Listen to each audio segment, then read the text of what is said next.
Hi everyone, my name is Jen and welcome to the Book Refuge. And today I'm gonna have kind of an off-the-cuff discussion about why I think dark romance deserves to exist, why it has existed, and why I think it will always exist.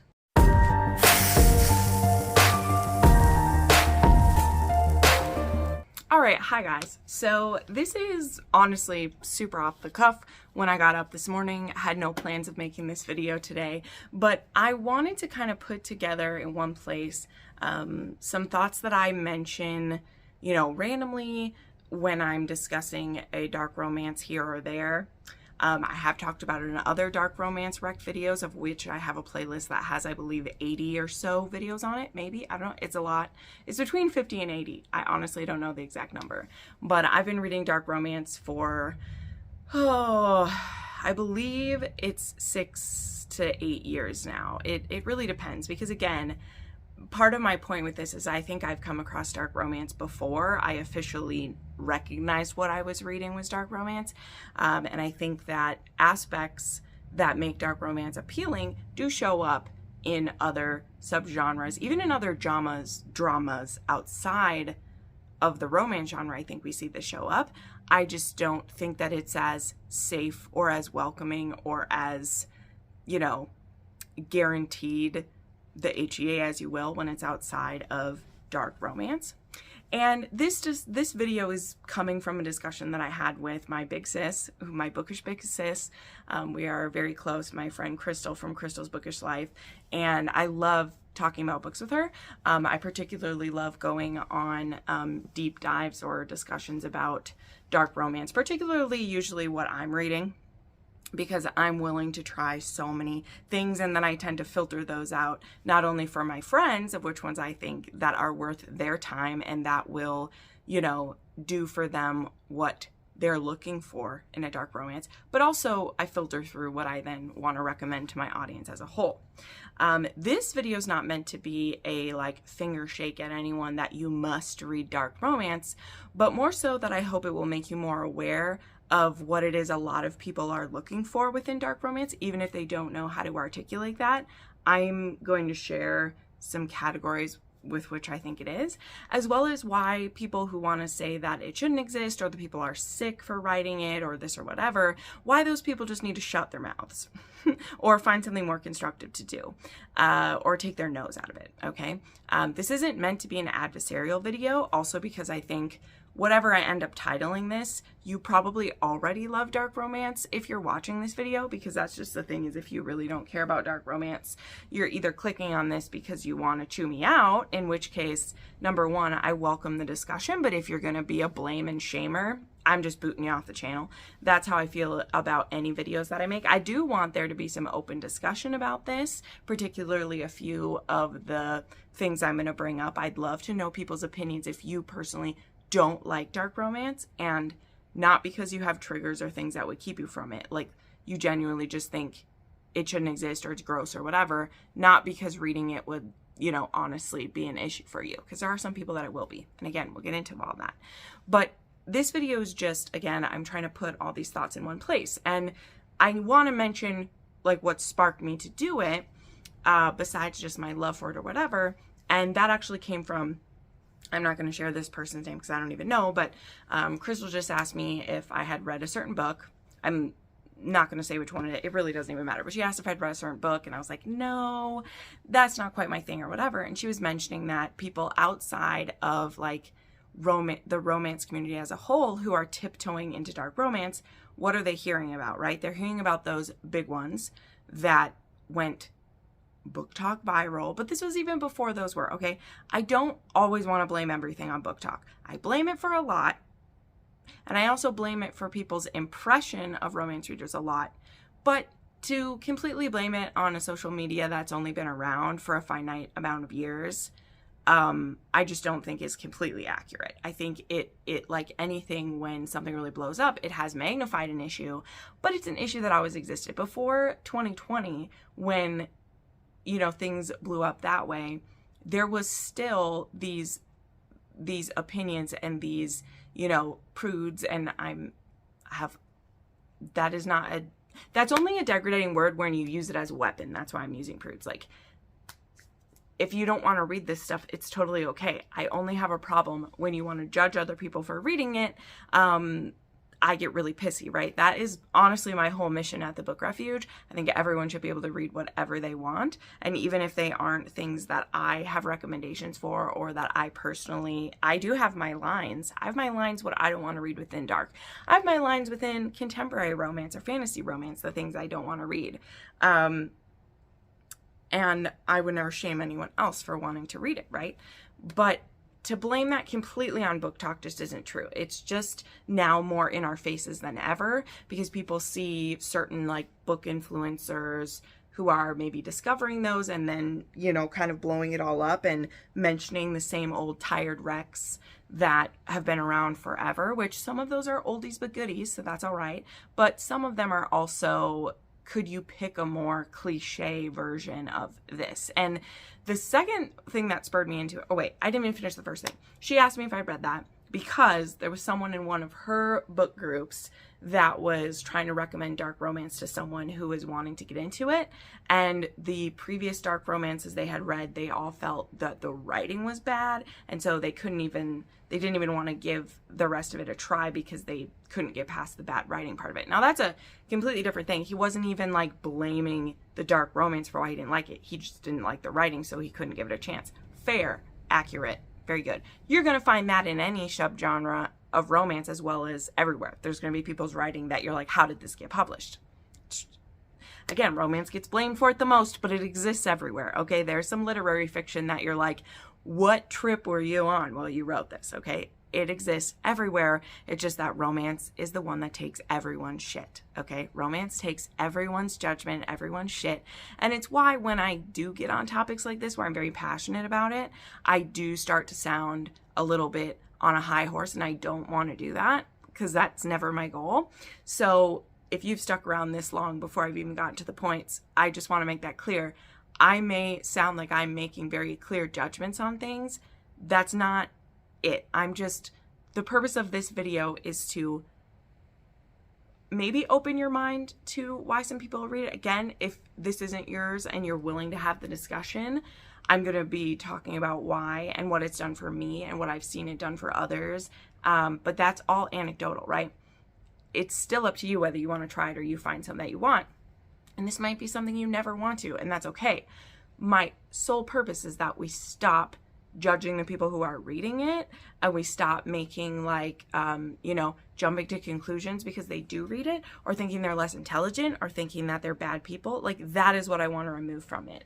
I'm not here to force you into it, but maybe some of the discussions that I have will make you want to tiptoe into that. And if that's the case, this is where I'll point to my recommendations playlist, because I do have videos in that playlist, and maybe I'll tag those individuals if I find it. One's for like dark romance starters. I have some of that. I have like mafia for beginners. I have like dark romance for beginners where you can start with those if you want to. As well as, again, I have over 80 different videos where then we get really specific about certain taboo aspects or kinks. But I do have a lot of just in general ones of like my favorite dark romance of all time, the darkest romance I've ever read, the like, fun, bonker, like all of those things I have when you break down into the more specifics. But just in general, that's where we're going. So now that we're 10 minutes in, as I said, the first thing was Crystal and I were discussing like what kind of recs we could give someone that were good, that had good writing. That's a subjective term, and it's objective sometimes. It's both, right? There's subjective for what you think is good, and then there's objectively what is actually a well-written story. You just want to be careful. I'm using my words to the correct thing. Like, there is an objective certain level of what is actually good writing, based on how it would be graded in class, let's say. There are plenty of books, I'm looking at my shelves and I can point to some right now, that I would say are maybe objectively not that well written, but subjectively, I love them, right? So, I believe I'm using those words correctly. But anyway, that's still going to be your opinion. Like, there's fan fiction that I read that are almost horribly written, and I think they're fantastic because of the heart behind it and what it's being told. So that was one point, because we got into the discussion of some of these points I'm going to talk about came up And she was like, oh, I'd love to watch a video about that. And I was like, oh, maybe I will. And she's like, you should. And I was thinking about it. And then I'll maybe like out her name. But if you're watching, you know, I love you. One of my younger cousins, she's not really, I'm 31. So my younger cousin, I believe she's 26, gonna be 27, my younger cousin. So, you know, in her 20s herself, just read Haunting Adeline. I do not want this whole video to be about blaming Haunting Adeline or throwing shade. Haunting Adeline, in my opinion, represents one of the categories I'm going to talk about. It is not the completeness of it. But because of the hype that it has, I get these kind of messages from people. This one being from my cousin and someone I love dearly, and is, you know, she is joking a little bit, by the way. She doesn't actually think we're going to go to hell for reading this. She knows the type of books that I read. She was honestly just like, do you ever feel like we're going to hell for reading stories like this? Because this was so dark. And that can be kind of a triggering statement for some people. And I also believe that I have been desensitized to a lot of things. That's a part I'll talk about later. I've talked to author friends about that, of like, I purposely sometimes don't read certain stories, that it's not that I think I couldn't make it through them. It's that I don't want certain acts and certain things to ever become normal to me. In the same way, you know, they make that thing of like certain young people who play video games all the time. No, playing video games does not make you violent. I don't want to use any words that will make this harder to monetize than it already is. But it can lead to a level of desensitization. And that is something that happens within romance. Is that same like as the joke of like where you used to blush when you heard a sex scene and now you can just like be working here. Like we do get desensitized to things. And I don't want to be desensitized to certain things. And that's why I'm very sparing about certain topics that I read, because I want them to stay shocking. There are certain things that should always be shocking. And we can discuss that in the comments if you want to about what you think with that. But anyway, so these are the two parts. One, the discussion with Big Sis, how that went, the things it brings up for me about why I will always defend it. Like you know, whenever I bring up my certain books, I joke about this, but there are a few certain books that I can, in a drop of a hat, give you my personal like dissertation about and go on forever about why I think they're important, why it's good, right? And Untouchable is one of those, Sea of Ruin is one of those, Twisted Emotions and Twisted Pride are one of those, J.T. Geisinger's books, Sophie Lark's books. I can, at a drop of a hat, go into why I think people should read them and what's good, and why I think they're misunderstood if people understand. Like, I can do it, okay? Because I have thought a lot about it. So again, this discussion I was having with Crystal isn't anything new, but we got into some good things with that I want to bring up here. So again, 13 minutes in now on my side. This is going to be all like one take here. And I didn't even get my ring light out or nothing because I didn't want to overthink this. So I did just write a couple little notes down here, but I didn't grab books off the shelf. Maybe I'll reference a few and hold them up. But this video isn't about being a recommendation video. If after I've talked about some of these and the different categories I think they fit into, and you want to look for those, again, I have a whole playlist. If you search dark romance on Dark Romance Rex, there are lots of other channels who give recommendations too for this, but it is something that I've, you know, I haven't like made my name with just dark romance, but it is something that I really, really love, and it's something I'm passionate about, and it's something that I get a little bit feisty when anyone says like, oh, they're all bad or whatever because they read Haunting Adeline. Which again, this isn't about slamming Haunting Adeline, but it is about the fact that someone reads one, and because that's the one that they see everywhere and the one that a lot of people have read, they put all dark romance in that category. When I think Haunting Adeline fits into one of these categories that's very specific, and it's one of the more shallow of the category. In fact, the shallowest category to me, which is not a bad thing. Okay, again, there's no shame in this. So, Jen, you've been rambling so on. What are the categories you want to get into? Well, first off, I want to start with 4 premises to begin before we get into the categories. So, before I dive into this and I get into the nitty-gritty ones and what I love about it and, you know, some of these books I'll be referencing, they do have some dark things, right? So there's 4 things I think you remember. 1, you need to be a grown-up about this and do your research before you read a book. I try to share trigger warnings for things. In this video, I'm not going to be talking about trigger warnings. I will reference some books, but I'm not going to talk about the specific trigger warnings. If you know you have them ahead of time, look them up, okay? If you know that non-con is a thing for you, there is a certain category of dark romance you're just never going to want to read, okay? Maybe you don't know those things yet, okay? So that gets me to the next one. So first off, if you are a reader who knows your limits, you know what they are, and they're hard lines, because that is some of the fun of dark romance we'll get into, is that maybe you didn't know where your boundaries were because you hadn't read one done where an author made you rethink it. That's something I think is super powerful. When I first started reading this, if I'd been told that I would enjoy reading a book where someone is R-worded, I would say absolutely not. That is awful. I would never enjoy that. And now I've read hundreds of those, and while there are still some where I'm like, wow, this author did not treat this respectfully, there are many, many more where I am very moved by that type of story, right? So, but if you have certain things that are absolutely hard lines that you must know, either if they're in the book because you won't read it, or you need to know so you can mentally prepare, right? This video isn't about whether trigger warnings should exist or not. The fact is that they do, and they do exist for a reason. And if you're someone who needs them, it is on you. If an author is hiding them purposely, that's on them. But if you know you have them and you don't at least do a cursory look, that's on you, because most authors who specifically write dark romance these days, they are leaving them, okay? So that's number 1. Number 2, if you don't know, but yet you have looked at them and you're like, oh, none of those are my issues, but then you start reading and you discover that it is an issue, and you're getting that where you're feeling a little sick reading it, or it's causing you to feel, stop reading it. You do not have to finish a book that has it. And this isn't even about trashing someone's book if you have that. Like, if you've been told what's in the book and then you get to that and you hate it, do you hate it because of how they handled it, or do you hate it because it's there and you should just stop reading it, right? Those 2 things are different. So 1, look up your trigger warnings. If it has something you shouldn't be reading, don't read it. 2, if you start reading it and you hit those things that are, stop reading it.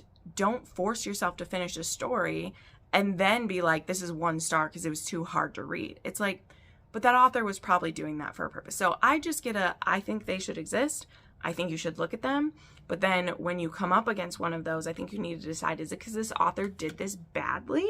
Or is it because I didn't realize I was so triggered by it? Okay, those are different things. I've come up against that myself. That's why I bring it up.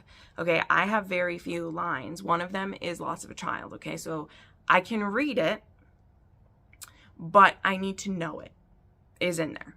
Okay, if I know it's in there, then whenever it shows up, I'm like, oh, yep, I knew this was going to happen. Okay, but I still can be triggered or emotionally disturbed if I think the author didn't do that respectfully. Okay, that's one of my things. If a child dies purely for a shock factor and it came out of the blue, and we get over it too fast, or any of those things, I don't think that's done well. And then it's not the fact that I'm triggered by child loss, it's the fact that I think the author didn't have like a purpose with it, okay?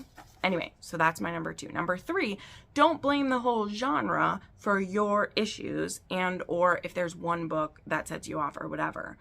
Dark romance is never promising a safe ride. Even when you get the trigger warnings, right? It's not promising you a safe ride. So if you end up being disturbed by one, or you think one is bad or whatever, please don't then go trash dark romance as if it's a monolith and every author is as bad as the one author that you read, you know? And this is where, you know, that person Crystal was trying to recommend one to is like, the writing's all so bad. No, the one that you read was bad.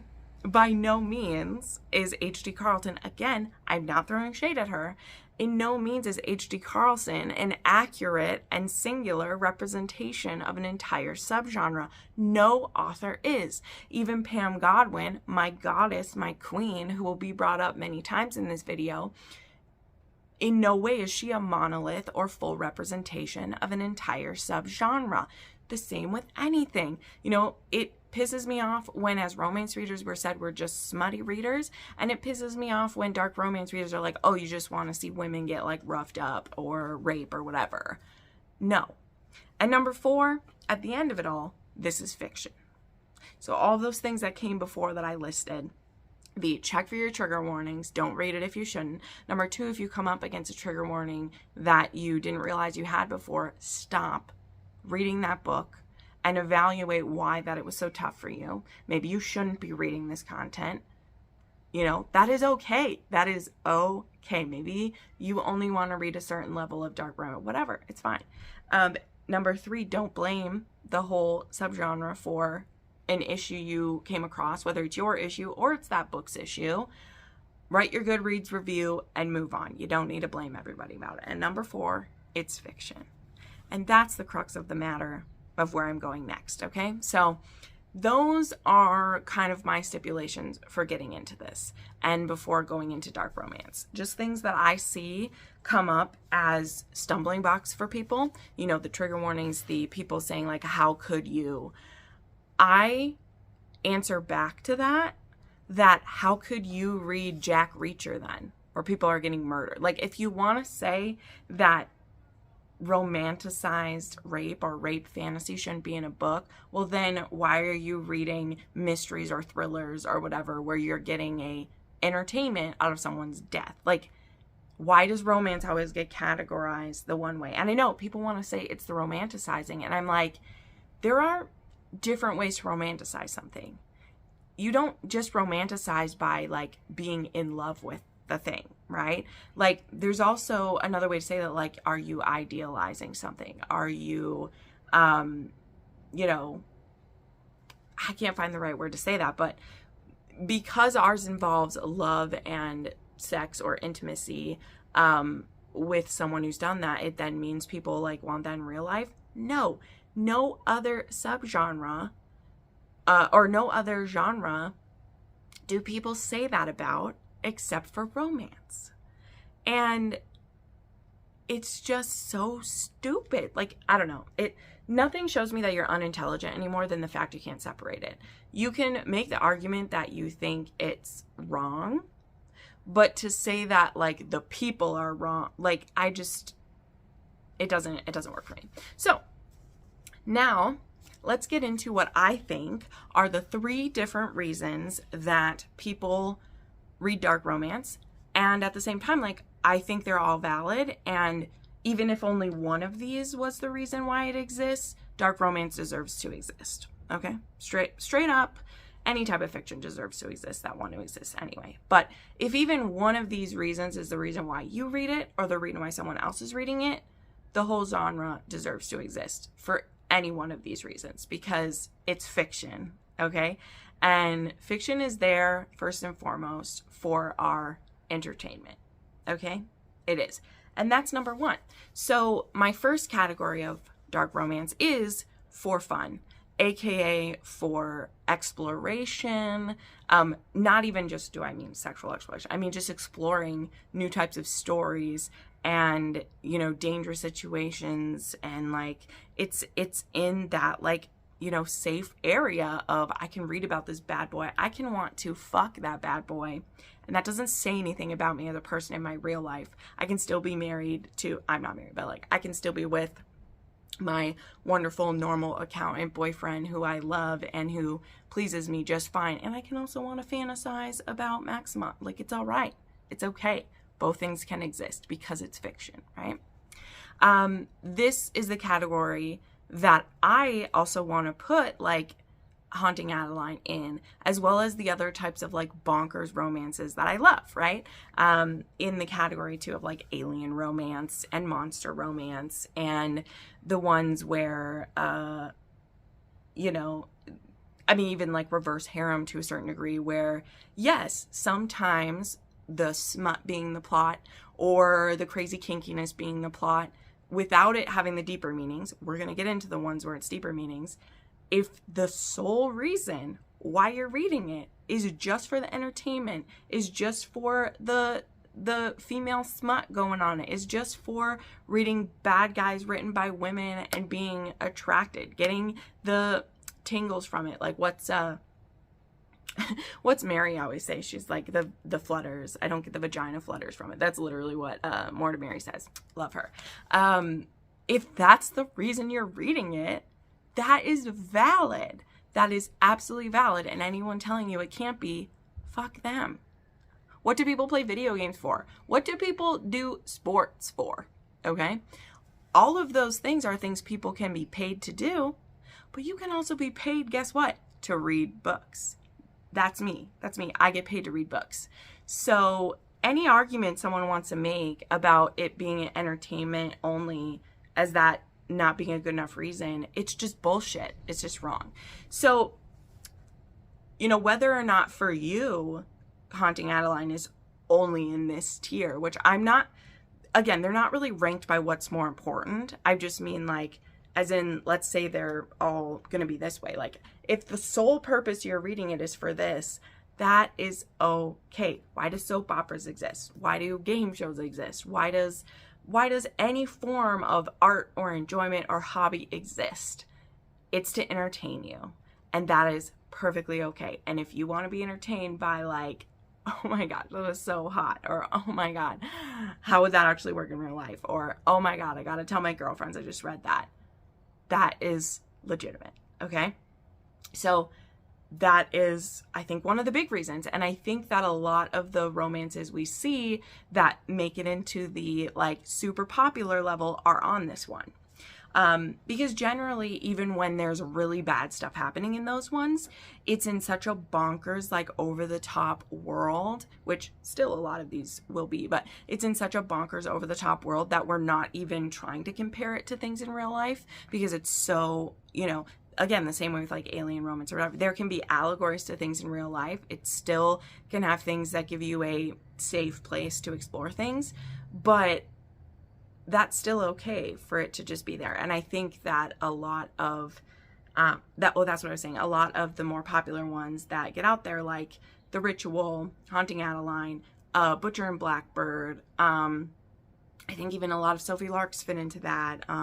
I think a lot of the dark romances that have the pure shock value stuff going on fit into that for entertainment, and people don't take them too seriously a lot of times when they're reading it. It's why I think that those romances can get a sneer from some people because they're like, why are you entertained by that? Whatever. And that it, though I think it is still a very valid category, I think it is the category that is the easiest to like sneeze at and the one that people want to put all dark romance into. Okay, I got to move on because the other two are the ones I'll really want to talk about. So the next category, and both the next two categories are one that I find very important, and again, why I think dark romance should exist. And this category is the people that this is actually a healing thing for you. You have been mistreated in a way someone in this is. You have had your power taken away. You have been assaulted or you have been mistreated and things didn't go well. Things didn't go your way. You didn't get justice. Maybe you even still did, but you're haunted by it. You have PTSD. Now, I am not a psychologist or a therapist or any of those things. This is, again, purely in a fictional sense. But I have had not, like, the traumas that I have had in my life don't really fit into a dark romance realm. So I'm not trying to make the personal parallel. But what I will say, for anecdotal evidence, as someone who has 22,000 viewers, I have had hundreds of comments through the years of people telling me their firsthand, either full on telling me accounts of what's happened to them and how dark romance has helped them, or again, the anecdotal things of like, this really helped me, like, when the hero cut off that guy's dick, it gave me a sense of revenge for something that happened, or getting to even like be put in a same scenario you lived out and have it be in a romantic way instead, which in which you have the power to say no, or in which you don't have the power to say no, but the book still ends at a happy ending. And again, that isn't to romanticize the abuser, which I have an interesting comment to make on that when we get to the last category, but it's within fiction. So guess what? If you romanticize the abuser in fiction, that's okay, because it's fictional. This guy isn't getting away with an assault or a thing that's real. It's fictional. Yes, the fiction is representing some things that are really real, but it's fiction, and it's a safe place to explore that. In the same way that there's like speculative fiction about what if aliens are coming to Earth, how would we react? That is speculative. No matter how highbrow or snooty an author of that wants to be, that hasn't actually happened. I'm not here to make that argument, but in the public and out and real, that hasn't actually happened. Those type of stories, no matter how realistic they try to go, is speculative. Like Jurassic Park, science fiction, that's like speculative about what could happen for our entertainment, right? No matter how close to real they try to make that, it's not. It's for fun, you know? And there is something that can be very therapeutic without that for people. As well as it is therapeutic for some authors who've lived through it to write it out and change the ending, or, you know, they make a different choice, or they're the woman who's killing the people who did this to them, or they find a hero who absolutely eviscerates those who did that to them. Like, I just reread Twisted Emotions. I'll be rereading Twisted Pride today and tomorrow. And Twisted Emotions has a woman who was raped when she was 13 by one of her uncles. And now she's marrying a mob boss. There's your fantasy angle. And so she's not a virgin on her wedding night. She's so scared because she's been told her whole life that women are nothing. They're below the men. She's only worth her maidenhead. When she gets, once he finds out she's used goods, he's going to kill her. Like, she's been told all these things. And instead, what happens? No. When this scary man she's married realizes what's happened to her, he simply says, "Who did this? Is he still alive? Where is he?" And she's so sure he's going to punish her for what wasn't her fault. The way that society often blames women when it's not her fault. Sorry, the sun's coming for me here. The light's changing. Instead, he looks at her and he's like, "Who did it?" And he says, No. We're not going to have your blood on these sheets from your maidenhead, but I will give you all of his blood poured out at your feet for what he did to you. And then he proceeds to go and get the motherfucker who hurt a child, forces him to beg her forgiveness, and then goes about cutting him into pieces on their bridal bed instead. And that is a very extreme version of that. But that's what fantasy in the form of a dark romance can do. And then he spends the rest of the story helping her feel comfortable in her body and helping her feel comfortable with intimacy and going at her pace. So you have this strong, powerful, violent man literally willing to let her do whatever she wants with him. And this isn't even in a kinky sense. That's a whole other page that I love to turn on to as well. This is just in the sweetest, most romantic moments of him letting her have control. However much she wants, he'll give it to her. It's on her terms. And it's absolutely beautiful, right? So to me, this is the second category. It's the one that a lot of people draw to. But it's not the only way that dark romance can be healing or let us experience something, okay? So now we get to the third category. And to me, this one is also very, very big, right? I think that this middle one that I said, those who are healing from a trauma or want to experience it in a safe way again, that's maybe a smaller amount. I know a lot of women have lived through things, but I think it's probably still a smaller amount than those of us who haven't. But we still know that, women and men are living in a dangerous world and sex is often used against them. And when we read it in dark romance, where we see them go through it and we see them get a happily ever after, it gives us a little more faith in the world sometimes. So this third category, and the one that I personally fall into, well, I dabble a bit in section 1. We'll get into that too. But the one that really made dark romance come home for me, and why I am making this video defending it, and why I will defend it till my dying breath, and why I will tell people to go shove it up their ass if they say that dark romance shouldn't exist, is because Dark romance can help us to understand other people's trauma and also help us to experience things through characters that we would never experience ourselves. And it gives us compassion and knowledge of that in a way that we couldn't have unless we lived through it, but we would never wish or hope or, we never want to experience it, right? And this is where it became very powerful for me, because when I first dabbled into it, I was in the first category. And again, I still remain in there, right? I will try the absolutely bonkers romance that is Butcher and Blackbird, or is just the absolute like Lights Out, or just those really crazy ones that they're just blood and murder and all kink and there's cannibalism, like all these things happening, and you're just kind of a voyeur of like, oh my god, what is this? But then I read some books by Pam Godwin. Yes, I'm bringing her up because she was my intro to this, and I think she remains up there. Sierra Simone, J.T. Geisinger has some like this too. Sophie Lark has some like this too, where it helps you to be compassionate and try to see things from someone else's perspective. And that's something that first-person point of view in a dark romance can do that you almost can't experience in any other way. Like, even if someone is telling you their trauma and you're trying to be open-minded and listen with a compassionate heart,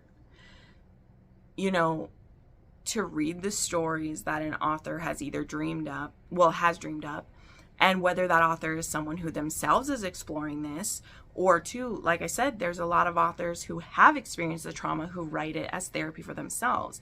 Either way, you get to go on the ride with this character, oftentimes both from the who would be the victim of it, but in a romance, they don't have to be the victim. They can be the one who wins at the end. Or from the perpetrator's point of view as well, which is where I think dark romance does make a lot of people uncomfortable when an abuser is romanticized. But before I do have still a little piece to touch on the end here. But this is where it's so powerful for me, why I gravitate to BDSM as healing and stories like Twisted Emotions, because I am so thankful. This isn't an excuse. Like, I haven't lived through those things. I don't need to bow and scrape and be like, oh, I can never understand. Like, no, I can't understand. I haven't lived through those things. That doesn't mean I haven't lived through rough things. I haven't lived through sexual assault or abuse, and I'm thankful. That doesn't mean I don't want to understand and be able to be compassionate and be able to be a friend, to be able to find which parts of it I do relate to, because I think all of us in some way we've been made to feel small at some point, or have been we have been discriminated against in some way, or we've been made to feel small, or we've been mistreated at work. Like, those are all small fractions of something that a story can blow up and tell a whole narrative around, and we can find power within that. But I have not, and Lord willing will not ever experience a rape, but through stories I've read, I feel that I've, besides the physical pain of it, which again, I hope I have not, I have walked through some very dark places with characters, and I feel like it helps me be more compassionate towards when I meet someone in real life who it's happened to, or maybe I don't. Maybe, again, praise the Lord, none of my loved ones will go through that. But there's only so close to something that you can experience without having experienced it yourself. And I think that first person reading of an account is about as close as you can get, right? So anyway, I hope that makes some sense to people. But again, not every dark romance that I read is doing one of those heavy lifting that the second two categories are. That doesn't make it invalid, right? Like I'm saying, if even one of these is the reason you're reading it, it's a valid reason to read it. Whether you're reading it to understand someone else's trauma, whether you're reading it for healing from your own trauma, or you're reading it for fun and because it's bonkers and you want to fall in love with your stalker who's so obsessed with you that he'll unalive anyone who looks at you wrong. that is valid, okay? You are valid for whatever reason you read anything. You're valid, all right? Just in the same way that, playing video games doesn't mean you're going to go hurt someone in real life, reading a romance about it and seeing things from the abuser's point of view, or from, falling for that, doesn't mean that you will in real life, okay? And people who infantilize readers and say that they're going to be that dumb and believe that really irritates me, really irritates me. To say that you will become anything that you read is just, that's something I don't have the mental space for today. So one kind of final thing I wanted to mention, though, about this particularly, again, does reflect back to the conversation I was happening with Big Sis. And again, I'm not saying who the person was who she was getting the rec for, but it did happen to be a male. And one of the things that I mentioned and that I've heard from just a few, because again, I don't have a ton of men who watch my channel. I don't have any men in my real life who've read dark romance. So it's only been through the few communications I've had with viewers and stuff, is that for some men, reading dark romance from the first person point of view, it isn't necessarily from the woman's point of view that it can disturb them, but reading the male point of view in a dark romance where, as I would empathize and connect with the heroine who's living through it, and I find it fascinating to be in the male's head, if I was, I can't imagine what it's like for a man reading it who doesn't think of women that way or want to hurt anyone and is being made to romanticize that, right? Again, I don't think he would all of a sudden become that. That's not what I'm saying. But I could see how that may be uncomfortable for a man to romanticize abusing a woman, right? If we were reading it and we're romanticizing him falling in love with us, well, if you're the man reading it, what does that feel for you, right? This isn't a fact. Again, I'm not a psychologist, whatever. I'm just, again, for some men, it's very difficult for them to read that, because in the same way that I'm affected when I'm reading a first person account of an assault, what is it reading a first person account of the assaulter and feeling the feelings and things with them? So that was kind of where we went with the conversation. And so I was trying to come up with recommendations that either are all from the female's point of view, which Untouchable is one of those to me, and why I bring that up again and again. I absolutely love that we don't get any of Carter's point of view. I had to bring this up because that book is about the heroine figuring this guy out and discovering if she can handle what he has. Is he really as evil as he seems? What's in there? Is there any good in there? What do I like? And then also discovering her own body, and what she finds pleasure in is not what she thought it was. I think that stuff is fascinating. So anyway, if you are a man who happens to be watching this, I'd love to know if I'm maybe correct in what I am guessing or inferring, if you found that to be true for yourself, or if you're just no, that never happens. That's cool. This is my theory, again, just of personal data I've collected and thought about. Because I know for me, again, it's disturbing for me to read certain things, but I just find so much beauty and strength in when we see someone at their lowest point, watching them be built back up again by, even if it's the man who did it to her himself, or it's someone who will come along and absolutely crush the person who did it to you. I find both of those equally powerful. So trying to bring this all home. Again, those are the three categories I think that there are. If you are an honest broker reading it, right? There could be a whole nother category that's you're just reading it to heckle it and don't give a shit. Of course, that exists. But to me, the three valid reasons that, not that you're that are validating to me why people read this is for entertainment, for exploration, for fun, because you like that it's trashy, okay? That's something I always bring up. I don't say trashy with romance as a diss, because I don't think any type of romance shouldn't exist. So I may call it trashy, and I'm saying with love, or I might be calling it trash and be I don't know why anyone likes it. Doesn't mean it's not valid to like it. So that category. reading it because you're taking your power back or working through something yourself. Or 3, reading it to understand other people's trauma and things that you will never experience, but experiencing them through it. So please let me know your thoughts on it. I hope you've been leaving some thoughts as you listen to this. This is just a small portion of how I feel about it. And again, I have a whole playlist of other ones. I have a video I made, I don't even want to point it out, but that I made way back when 365 came out, and defending why I think that deserves to exist.